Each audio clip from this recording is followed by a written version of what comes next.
Now for the next part, the increase in difficulty is going to be to um, start to generalize the alert onset. And what we're going to do for this is we're going to start interchanging the objects in which the scent in is in, but we're going to keep a similar setup as what we're doing previously. So up until now, we have a colander in the middle of a room or a down setting where a dog can easily get to it. We're going to interchange those objects that have scent. It's either going to be bowls, or we're going to work up to us other objects as well, shoes, anything that can hold the scent container or can hold scent. We're going to build up to that and kind of generalize the where the dog is going to alert. But the steps that start off with that is simply interchanging the objects to something that are similar. So um, the dog so far can alert with precision and with some duration on the colander itself. So we're going to adjust and remove the colander. We're going to add the scent in a similar position on the floor in a different object. So it can be a bowl, a plastic container. Essentially, we're going to shift and transition the dog from alerting from the colander to start alerting onto other objects. So we're going to start off with the colander on the floor. The dog so far should automatically go to the colander and alert on scent. You would reward them, but we're not going to reward them inside the colander now. We're going to start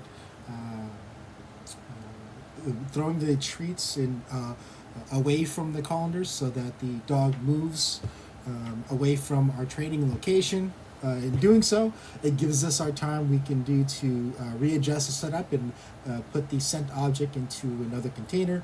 And the dog, of course, and this time is going after the treat and then chewing on it and eating it, whatnot. But they're not going to. The concept is they're not going to see the change that we're doing. In their minds, the change is done just kind of within the environment. They don't see us doing it. It doesn't give them any clues.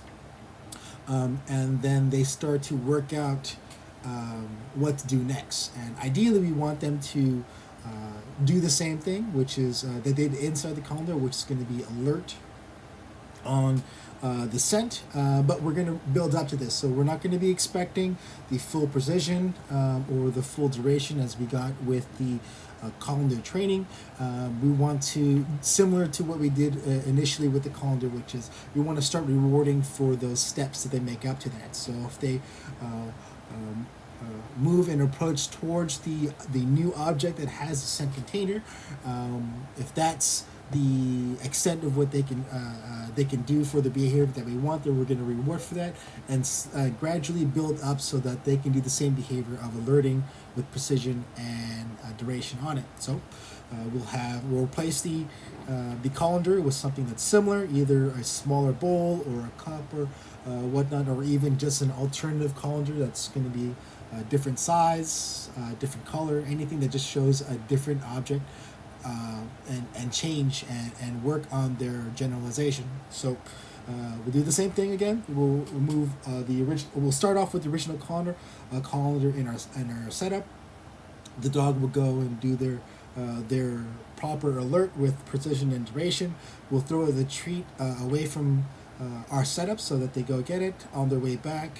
While they're going to grab the treat, we were going to replace the object and then set the scent container or the scent object within object number two, a separate container, and then have the dog figure out what they need to do next. So and then we're gonna, if they approach the container and kind of sniff around it, we're gonna reward it.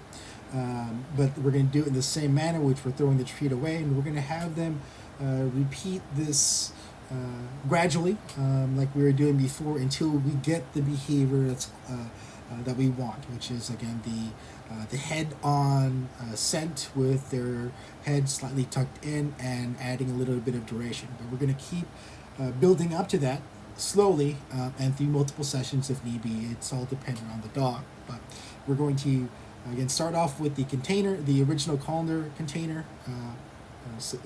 do the setup with the dog alerts. When they alert properly, we mark it, reward it, throw the treat away so that they change positions, and then while they're changing their position out of our setup, then we replace the item within a new replace the sent item within a new object, put it in the place of where the original colony was, and we're going to do this several times with different objects to see if the dog to train the dog and to build their same conditioning with these new objects.